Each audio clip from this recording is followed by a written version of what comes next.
What's one defining moment for you which, if you would have made a different decision, could have really changed your life? Many people don't know this, but I didn't get into medical school the first time. If you read my book, you do. But so what happened is from my standard was I was getting into medical school. I'm going to medical school. I didn't know how. I knew I had to study harder. My MCAT scores weren't that great, but I worked harder and I reapplied. And what I did find out also is about an MED program, which is a little education program. It's like a mini medical school. You can go there. They can see how well you do in medical school because it's kind of the rigors of all the basic courses, anatomy. What do we have? I think it was histology and some basic, but condensed.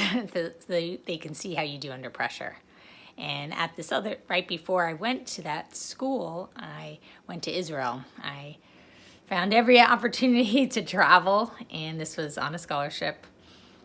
When I was there, I had a boyfriend, and he proposed, and he's like, I want to marry you. Here's a ring, and you can go to medical school here. But the odds of me getting into medical school in Israel, if I didn't even get it in the U.S., are pretty slim. It doesn't mean I couldn't. Of course, I would apply, but I would be far away from my home, and I knew that's something I really didn't want to do. But of course, I loved Israel and being there. But our relationship with him, I knew probably wouldn't last. But it was hard because I did care about him, and he even told me I also received a fellowship around that time, and he said, don't go on the fellowship, just stay with me. And that fellowship would offer me opportunity to get a published paper and again, increase my chances for getting into medical school. So it was a defining moment. And I could have just given up. I mean, the first time I didn't get into medical school, I could have said, it's just not for me. I can be a pharmaceutical rep. I could do something else. I could be a physical therapist, go to a different school. Who knows? I just was, anything is possible. But for me, it was going to medical school. That's what I wanted.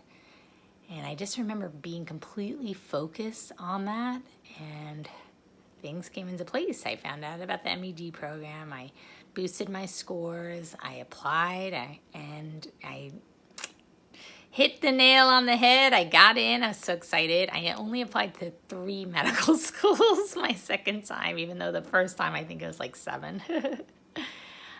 What was I going to do if I didn't get in the second time? I think I would have reapplied. But I got in, thank God. I got into UNC Chapel Hill Medical School. That's also where I did the MED program. I think that's why I got in, because they could see I was challenged and still hung in there, did the work, did really well in the program, thank God. And I did have people rooting for me who said, you know what, she's a hard worker, and they saw the merit. So thank God, thank God. But you can do it. If there's anything you are challenged, just think of a crossroads, and if you chose differently, what would happen? And is it worth it?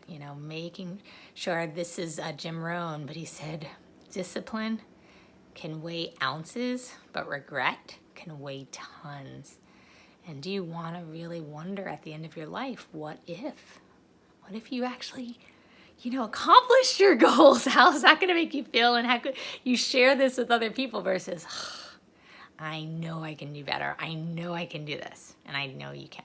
So believe in yourself. I believe in you. Mwah. Lots of hugs and kisses.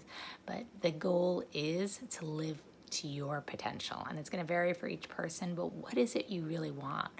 If it's a passionate relationship, go for it. And think of the rituals you are in right now. So if you're not in a passionate relationship, what are you doing? You might have to switch it up, change it up, read some more books, learn from some people. I think modeling is really critical, and get some coaching on this, get some feedback. Because if we're kind of looking at just through our eyes, we can miss the big picture. That's why people hire coaches, to help them. So you got the options. Live your life and do the things you're meant to do. This is Dr. Gold with Dr. Gold's Optimal Living Institute. Live optimally. Have a beautiful day. Take care. Mwah.